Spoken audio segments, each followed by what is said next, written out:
Well, welcome to Fidelity Soundbites, a straight-to-the-point monthly podcast where you will learn from some of Australia's leading portfolio managers on what's happening in markets, how they're positioning their portfolios, and the outlook going forward. I'm your host, Andrew Dowling, and welcome James Abela again to the podcast. Thanks for joining us and great to see you. Thanks, Andrew. Now, James, the annual inflation rate, ideally it peaked in December. We saw the annualised rate lower for the end of March. We had the RBA lift rates again. They're not ruling out further rate increases. How do you read this in this environment? What should investors be making of this? These current data points, and how are you tackling this environment? Look, inflation's still high. It was at that 7 to 8% level, and rates are going up. The US is around 5, we're around 4. So it's still it's still high, right? It's still at a high level, and something that is, I guess, signaling the new paradigm where we are today, that compared to the last decade where money's been very cheap, we're now moving into a place where inflation's high and that 7 to 8% level, trending down. So the US is trending down, Europe's trending down, Japan's trending down. We haven't started to trend down much yet. But you could say inflation has peaked, but the cost of capital is still pretty high. So you need to just accept that. And when that comes into valuations, the valuation scrutiny, as I've said over the last few months, it is still going to be very high. Valuation scrutiny is going to be very tight, which is you're moving from this very forgiving market to a very fearful market. So for us, you still want to be owning quality stocks. You still want to be owning stocks that give you earnings and give you certainty, because the world is becoming very uncertain still, but certain pockets of the economy are still going pretty well, and you want to be in those ones. So for us, it's still high ROE stocks where there's persistency of earnings or some confidence, where there is sort of a survivorship or an ability for management to manage these current markets, and also making sure you have pricing power.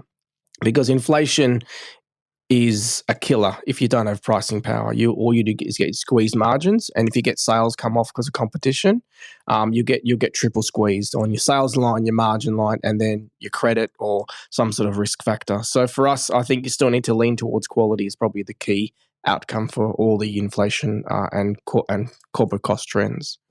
And an essential part of the process for identifying those opportunities for your portfolio, your investment philosophy and approach is VSC when it comes to assessing each of the companies that you either include or exclude in the portfolio. Can you talk us through each of the pillars? And look, is one more important than the other? Yeah, definitely viability, sustainability, very important right now. So VSC stands for viability, sustainability, credibility. So viability is about the return level, the return direction. Sustainability is about the pricing power, the ability to hold, how long that return reality lasts for. And then credibility is, do you trust the accounts? Do you trust management? Can you verify it? And how firmly do you trust yourself that you can make judgments about viability and sustainability? And in this market, definitely viability, the level of the return and the direction of the return is incredibly important. And the sustainability is very important, is how long you can persist. So that's where I mentioned pricing power, and also market structure will tell you and determine the persistency of that return level and direction. You'll also find some funny accounts and things. People will try to push the accounts, push accruals or push inventory. So you need to watch that credibility side quite firmly. But definitely I think viability and sustainability should be the core focus at the moment in this market. Yeah, and in aggregate, is that been pretty consistent across the universe that you look for opportunities, or is it we're seeing sort of a trend sort of up or down in any particular categories across VSC? Return profiles have been small caps is still pretty low in the scheme of where the ROE levels are. Mid caps are still quite strong, more similar to large caps in Australia. But small caps have been definitely hit hard, and obviously the share prices have reflected that risk of the ROEs and the return profile of small caps. And we are in a potential recovery phase, or where that's come to a very attractive point. So you've got to be picky on what small caps you do own. But I do think the return profile has been relatively steady, especially mid caps, but small caps less so. Right. And once again, keeping in mind, there's plenty of market and macroeconomic noise around at the moment. We keep hearing lots of talk about recessionary fears and risks. They're not going away. What's the current data telling you, and sort of how does that impact portfolio decision making? Which is sometimes required to be pretty on the mark pretty quickly. Yeah, I think you need to be careful at what's happening in the marketplace. Things are getting a little bit like there's lots of strength in Australia. Overall, Australia is still pretty strong. Like employment's very strong, and confidence levels are still like out there in the world. They look really high on the data. They look really weak. So there's still this strange signal out there that you can't really see in. The data looks, quite tough. So credit growth is tough. Credit hardship is starting to grow. Mortgage stress, you can see, is probably going to start to grow. But employment is strong. And then rental stress and things like that are still strong. So you need to be, I guess, cautious across the board of where you are investing. This week we had the Macquarie conference, and retailer like JB Hi-Fi came out. That was still pretty decent. So that was a decent result and outcome today. So there's still like pockets of things where things are okay. I think recession is still something that's probably unlikely at this stage in the Australian market because employment is so strong. And ultimately, any finance, sort of analysis will tell you employment is the critical part. And that's what the government, I think, is really looking at. You have weak housing, weak credit growth, employment is still very strong. So as long as that holds and business investment stays at a reasonable level, then the Australian economy will be okay. That's where you just need to be more stock specific and company specific. But overall, economic wise, I think Australia is still in a pretty good spot. And you mentioned that this is an environment for quality. Where are you finding quality? Yeah, so we still have a blended portfolio. So it's still quality, momentum, transition, and value. So I can take you through one of those. But really, quality is where we have high returns and persistently high returns, and they are being maintained. So you got earnings growth and ROE growth. Good free cash flow yields in that 2 to 3% range is still like what you want to see in quality. When you get down to 1% free cash flow, it's starting in what I call danger zone because evaluations are getting very stretched at 1% free cash flow yields. But at 2 and 3% free cash flow yields, quality is still quite good. With ROEs, you want to be pretty much 15 to 25 in that sort of range.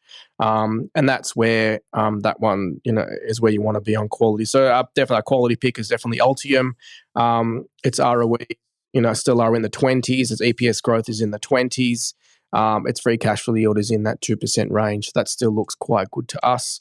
And they're just one of a handful of companies that specialise in their field, right? Yeah, that's for me, that's what I say, pricing power. If you can fit the industry on the palm of your hand, as in there is basically 5 leading industries in the market that you as a human being or a company or a corporation are trying to solve a problem, and you can only go to 5 places, that's a lot of pricing power that company has. So the Altium is in a market with Cadence and Zuken and Siemens and Mentor, where they provide software that designs the PCB or particle boards that are in chips that are in our phones and cars and planes and vending machines and computers. And there's only 5 companies in the world that can kind of solve that problem or provide that service for you. So that's where pricing power is like the best it can be, basically. And the same as in healthcare with Fisher & Paykel and ResMed kind of thing. If you have an accident, a car accident, you're going to go into a hospital, doctor's going to save your life, you need oxygen. They're going to only go to a few things. It's not going to be the cheapest or, the biggest brand. It's going to be one that has been trusted over 10 or 20 years to save your life and give you oxygen. So that kind of environment is where it's very important to own quality businesses that they're at that high ROE level because they've been able to be persistent. They've been able to fight inflation. They've been able to fight competition. They've been able to innovate and lead, whether it's process, people, or product. They're able to lead in the marketplace. And that's why the ROEs are high. And that's where you should have higher pricing power. And that's where you want to be in this market where there's so much macro, not only noise, but macro reality movement. And for you to overcome that hurdle, you need to be pretty durable. Yeah, durable, persistent. Yeah, and that's where quality really fits. And when it comes to other parts of the market, also QTMV, QMTV, I should say. My apologies. Yeah, so quality, momentum, transition, and value is with a process. Quality, we've talked about Altium, that's that one. When we go to the momentum side, we talk about Orica. So Orica is an explosive business. Again, well, plenty of momentum in that one. Plenty of momentum. Yes, a lot of movement for sure. But they've had good, solid earnings. Really good, good earnings profile. ROEs are pretty decent. It's again, there's a trust element. When you want to make a big explosive program, whether you're in mining or in infrastructure, you need someone you can trust. It's a very serious, critical infrastructure piece that needs to be done properly. So again, trust is important.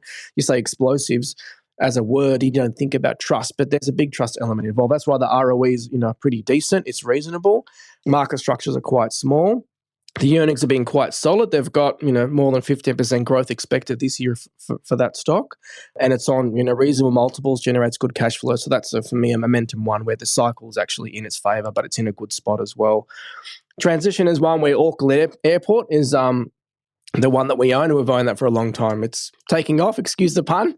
But the earnings... Hopefully more people leaving on a jet plane. That's right. But those earnings, are improving. You look at, I've got a spreadsheet tracking earnings growth, and the earnings growth are going from tiny to pretty decent, like back to not pre-COVID, but 70-80% pre-COVID levels. And they're recovering to that levels over the next couple of years. But it's a great asset. They've got a huge amount of land, but the earnings growth there is around 100%. As they're getting back to normal. And all of us are travelling. It's an expensive pastime doing travel at the moment. But Auckland Airport is certainly a beneficiary of that recovery, which is what we have in that transition phase and transition sort of group. Value, we have Vicinity Centres, which is a shopping centre. They own Chadstone and many other premium shopping centres, as well as regional shopping centres. It's very hard to get a park at Chadstone, so my sense is it's packed. It's packed. It's packed. And I think that's been great. They came out with good updates. Rent increases are good. Visitation, as you mentioned, is strong. And people think, why do you own real estate in this market? Rates are going up. But these are assets which are, like you said, Chadstone's very full. A lot of shopping centres are full. People still have to go to the shopping centre and get their goods and their food. And it's, a community, sort of environment that people still need to go to the shops. And if you want to go and build a shopping centre of that sort of scale today, like it costs you a lot more in terms of concrete, steel and labour than it did 3 or 4 years ago. So the valuations, although on a spreadsheet in terms of discount rates and cap rates, that's a negative story. The replacement values of shopping centres and buildings generally is trending upward. So that sort of gives you, and that's the reason why I bought it, was more for the asset backing in a market which is becoming very uncertain on asset prices. And that for me is why Vicinity has been a great value trade, and we bought it a couple of years ago and still holding on to it today. And it gave good updates on the cap rates and rents and things like that, like just recently. And as you mentioned, it's still very busy out there. And so that's how the portfolio is structured across the quality, momentum, transition, and value style. And we try to get where there is earnings growth and certainty, and also quality of earnings and asset backing. You can see how that thought process transcends right across, and all those stocks in the top 10 today. And look, there's plenty to consider in the short term, the environment we're currently operating in. What are your thoughts over the longer term, through the cycle? Where do you sort of see things playing out and how you're positioning? So I think over a 7-year time horizon is what you've got to think of. Really think about ROEs and returns. And as I've done charts to clients before, return on capital and your total return of your portfolio is very, very correlated. So small caps over the decade has delivered about a 6% return and about a 6% ROE. Mid caps, similar to large caps, around the 9% level. So 9% ROE, 9% total return. And that's where we are. And the other one you look at is really the free cash flow yields are still quite attractive. So we're still at levels where the mid caps are still attractive, and that is still positive. So return on equity and free cash flow yields for us still indicate this market is still attractive, and that's where you want to think about long term. That's where you're going to get paid. That's why you're going to get paid. So that's what you need to think about ultimately. And when there's all this macro noise, what's underlying and why am I getting paid to invest in these businesses? And that's what you need to look at. Excellent. Thank you, James. Thanks again for joining us. Always appreciate your time. And we'd also love to hear from you. If you'd like to send through any questions to James, send it through to podcastaustralia@fil.com. And James, thank you for... Thanks very much. Thanks, Andrew. Thanks for joining us. Goodbye for now. Thank you. Some important information on today's podcast. This podcast is issued by Fuel Responsible Entity Australia Limited, AFSL number 409340. This podcast is intended as general information only and has been prepared without taking into account any person's objectives, financial situation, or needs. You should consider the product disclosure statement and target market determinations for Fidelity Australian products at fidelity.com.au. Please click the link in the show's description to read the full disclaimer.